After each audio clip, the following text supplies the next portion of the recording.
Assalamualaikum warahmatullahi wabarakatuh. Tahukah teman-teman, dalam suatu perusahaan, bagaimana pemilik perusahaan dan pekerja atau buruh dapat melakukan kerjasama secara efektif dan harmonis? Materi kita kali ini adalah terkait hubungan dalam melaksanakan suatu pekerjaan di sebuah perusahaan, baik antara pemilik perusahaan dan karyawan maupun dengan pemerintah, juga terkait hubungan perusahaan dengan perusahaan yang lain. Sebagaimana arti kata bipartit, LKS Bipartit adalah lembaga kerjasama yang terdiri dari dua pihak, yaitu pihak pengusaha dan pihak buruh. Yang mana LKS Bipartit dapat diartikan juga sebagai forum komunikasi dan konsultasi mengenai hal-hal yang berkaitan dengan hubungan industrial. Di situ perusahaan yang anggota terdiri dari perwakilan pengusaha dan serikat pekerja atau serikat buruh yang sudah tercatat pada instansi yang bertanggung jawab di bidang ketenaga kerjaan atau unsur pekerja atau buruh. Perlu digarisbawahi, LKS Bipartit adalah forum komunikasi dan konsultasi dan bukan merupakan mekanisme untuk menyelesaikan penyelesaian hubungan industrial. Tujuan LKS Bipartit, hubungan industrial yang harmonis, dinamis, dan berkeadilan. Membangun hubungan industrial yang harmonis tidaklah mudah. Dibutuhkan proses komunikasi, konsultasi, dan musyawarah secara terbuka, berkesinambungan, dan atas dasar saling percaya. Untuk itulah dibutuhkan sebuah sarana pelaksanaan hubungan industrial yang dapat menjalankan proses tersebut yang dikenal sebagai LKS Bipartit.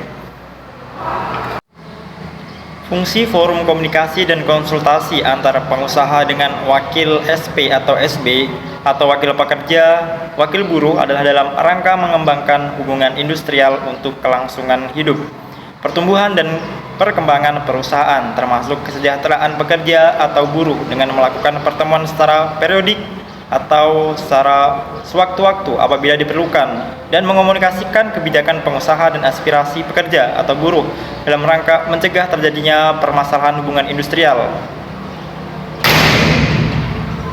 dan menyampaikan saran, pertimbangan, dan pendapat kepada pengusaha atau pekerja atau buruh dan serikat pekerja dalam rangka penetapan dan pelaksanaan kebijakan perusahaan.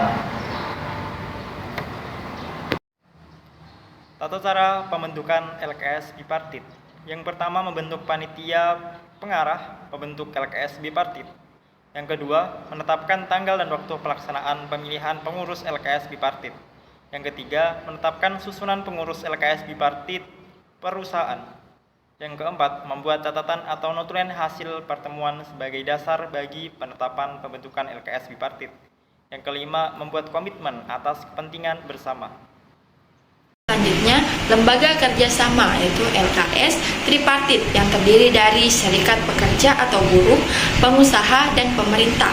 Dengan adanya lembaga kerjasama atau LKS Tripartit diharapkan mampu dilakukan kerjasama yang baik, yakni dengan lebih berpikir cerdas serta tidak mengedepankan arogansi yang dapat merugikan masyarakat. Berdasarkan Undang-Undang Nomor 13 Tahun 2003 Pasal 1/19, LKS Tripartit adalah sebagai forum komunikasi musyawarah ketenagakerjaan terdiri dari konsultasi tentang unsur dan masalah anggota sebuah organisasi, yaitu antara serikat pekerja atau serikat buruh, pihak perusahaan, dan pemerintahnya. Fungsi LKS Tripartit yang pertama sebagai forum konsultasi dan komunikasi serta musyawarah untuk memecahkan masalah bersama serta merumuskan kebijakan bersama bidang ketenagakerjaan. Yang kedua, memberikan pertimbangan, saran dan pendapat kepada pemerintah dan pihak-pihak terkait dalam penyusunan kebijakan dan pelaksanaan hubungan industrial. Yang ketiga, membahas masalah-masalah ketenagakerjaan baik yang bersifat daerah, sektoral, nasional, dan internasional sebagai saran kepada pemerintah dan pihak-pihak terkait dalam memecahkan masalah ketenagakerjaan. Tugas LKS Tripartit: menampung, mengkaji, mengevaluasi, dan merumuskan rancangan kebijakan dan memecahkan masalah ketenagakerjaan yang bersifat regional, daerah, sektoral, nasional, dan internasional sebagai saran kepada pemerintah dan pihak-pihak terkait, menggalang komunikasi dan kerjasama timbal balik yang sebaik-baiknya dengan segenap unsur tripartit. Selanjutnya, dialog sosial. Dialog sosial mencakup semua jenis negosiasi, konsultasi atau sekadar pertukaran informasi antara atau di antara perwakilan pemerintah, pengusaha, dan pekerja mengenai masalah kepentingan bersama yang berkaitan dengan kebijakan ekonomi dan sosial. Ini bisa terjadi sebagai proses tripartit dengan pemerintah sebagai pihak resmi dalam dialog, atau mungkin terdiri dari hubungan bipartit hanya antara buruh dan manajemen atau serikat pekerja dan organisasi pengusaha dengan atau tanpa keterlibatan pemerintah tidak langsung. Tujuan utama dari dialog sosial itu sendiri adalah untuk mempromosikan pembangunan konsensus dan keterlibatan demokratis di antara para pemangku kepentingan utama di dunia kerja. ILO atau International Labour Organization, Organisasi Perubahan Internasional atau ILO adalah badan persekutuan bangsa-bangsa atau PBB yang terus berupaya mendorong terciptanya peluang bagi perempuan dan laki-laki untuk memperoleh pekerjaan yang layak dan produktif secara bebas, adil, aman, dan bermartabat. Tujuan utama di ILO adalah mempromosikan hak-hak tempat kerja, mendorong terciptanya peluang kerja yang layak, meningkatkan perlindungan sosial, serta memperkuat dialog untuk mengatasi permasalahan-permasalahan yang terkait dengan dunia kerja.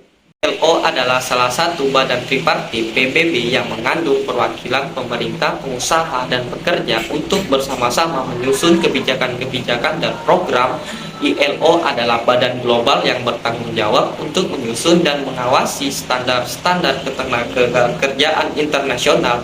Bekerja dengan 181 negara anggotanya, ILO berupaya memastikan bahwa standar-standar ketenagakerjaan ini dihormati baik secara prinsip maupun praktiknya. Tugas ILO didasari pada pentingnya menjalin kerjasama antara pemerintah dengan organisasi pengusaha dan serikat pekerja dalam mendorong pertumbuhan sosial dan ekonomi. Dialog antara pemerintah dengan kedua mitra sosial ini akan mempromosikan pembentukan konsensus dan keterlibatan demokratis mereka yang memainkan peran penting di dunia kerja. Dialog sosial ini bisa diartikan sebagai perundingan, konsultasi, atau sekedar tukar pikiran antara perwakilan pengusaha, pekerja, dan pemerintah. Dialog sosial dapat mencakup hubungan antara pekerja dengan pihak manajemen dengan atau tanpa keterlibatan langsung dari